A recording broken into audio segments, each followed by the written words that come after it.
All right, we're gonna do a progress on this 2006 F350. Good old long box, extra cab, big old monster. Got some beauty heavy duty springs in her. Just put a nice fifth wheel hitch in. Got the fifth wheel in just to test it. They're usually a little tight. They're finicky, but this one goes in and out good. Was you know, a little bit of a pain in the ass trying to figure out how to make these work, but everything's always in the way, and shock mounts and overloaders, and but yeah, it went in quite well. We had to deal with another style, that not the style that goes across like that, but the one that goes the other way.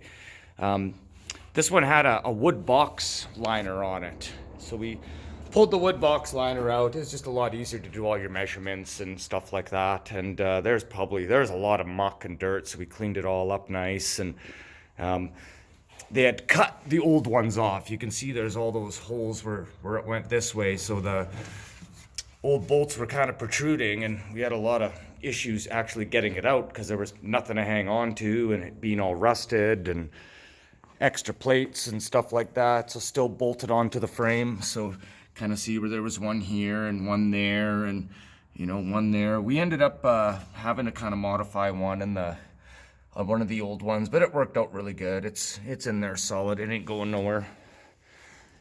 The main reason that this truck was here was for an EGR failure, EGR cooler failure.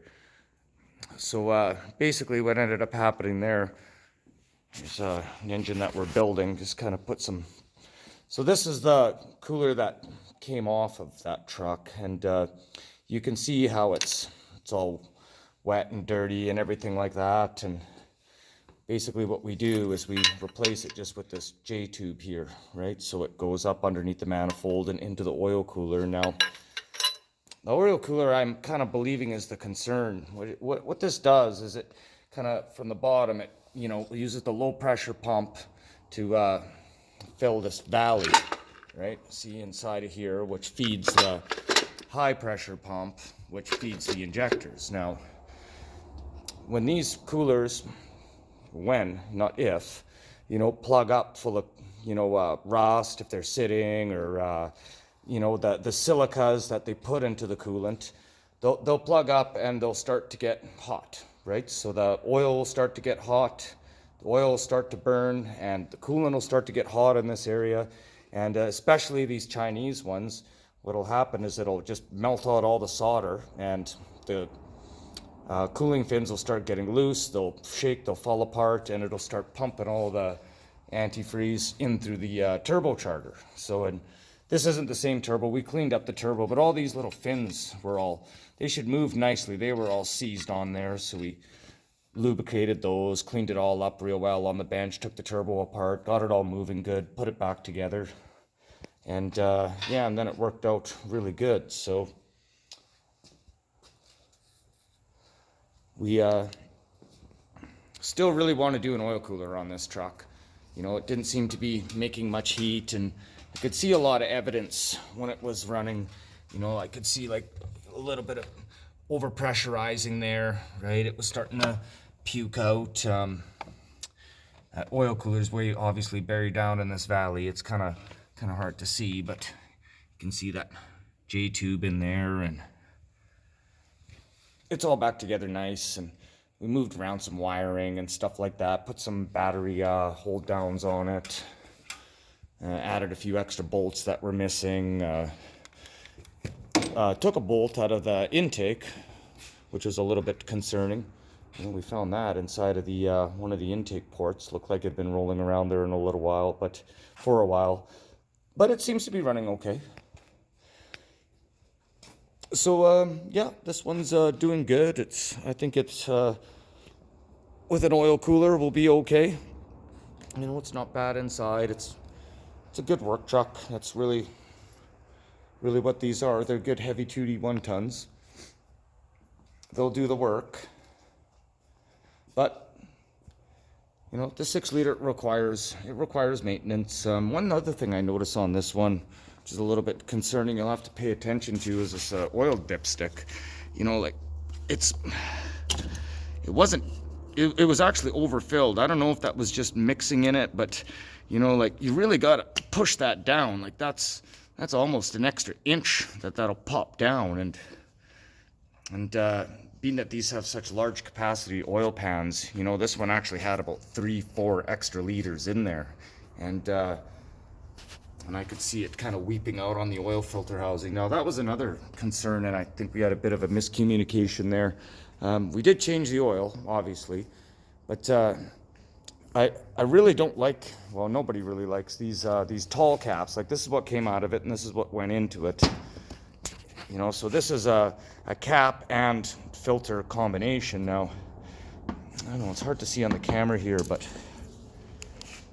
yeah, so see, this one has like a rubber base on it, and that rubber just doesn't create a good seal, and it just doesn't filter the oil quite right. See, a factory filter, which is separate from the cap, it's kind of hard to do just with one hand holding the camera, so that'll just pop off, right? And you can see it's actually it's a little bit of a different size, right? This is a Baldwin, but the Ford ones, you know, see how that's a nice soft seal right there, and that really seals up well and allows that oil to get filtered. And you know, I find these ones, you'll always see them all kind of collapsed and gross, where this one's, you know, been in there for, I don't know, it's regular 5,000-10,000 kilometers, and it looks fine. You know, you definitely want to go with a good proper oil filter on these. It's very important to keep the oil cool and keep it clean, for the simple fact that it has to drive the injectors. Now, this little IPR valve that goes into the high pressure pump, there's a screen up there, and that screen will start catching debris and it'll fall apart. It'll jam this up, shut you down on the road, and that's a pain in the ass to get to and replace the screen. And as the oil gets hotter, you know, it'll find more spots to leak out of. Everything's just all really, the tolerances are so tight on these things. You have to be so careful putting them together. You make one little mistake, it gets warm, it leaks, shuts off, or it won't start hot. That's generally what'll happen with these, is you'll get a hot start problem. See, when we build these, we like to use the head studs rather than the bolts. See, these don't stretch, so they really clamp that head down, and helps eliminate head gasket issues and cooling issues and stuff like that. So those are just kind of the general things that we do. We do a lot of these things, and you know, when possible, right, if we're doing a proper job, we like to jack up the cab. In this case, the engine was bad, so we had to remove it and get another one to replace it with. But usually we can just leave the engine right inside and just pop the heads off of it and do head gaskets or whatever the case may be. You know, we can get these cabs up in about, I don't know, 3 to 5 hours, depending on what's rusted and shitty and hard to get apart and broken clips and stuff like that. But they'll run nonetheless, and they just take a little bit of work. So yeah, this one we're going to send out, let them run it. When the oil cooler comes back in, we'll give them a good deal on replacing that oil cooler, and then this thing should be fine. You know, go for a while, and then make the decision whether you want to do the head gaskets and studs on it or buy another one. You know, and they're hard to buy trucks these days. So, all right, well, I think we're about at time there. So, yeah, hopefully this one works out good and we never see it again, and unless it's getting head studs or something like that.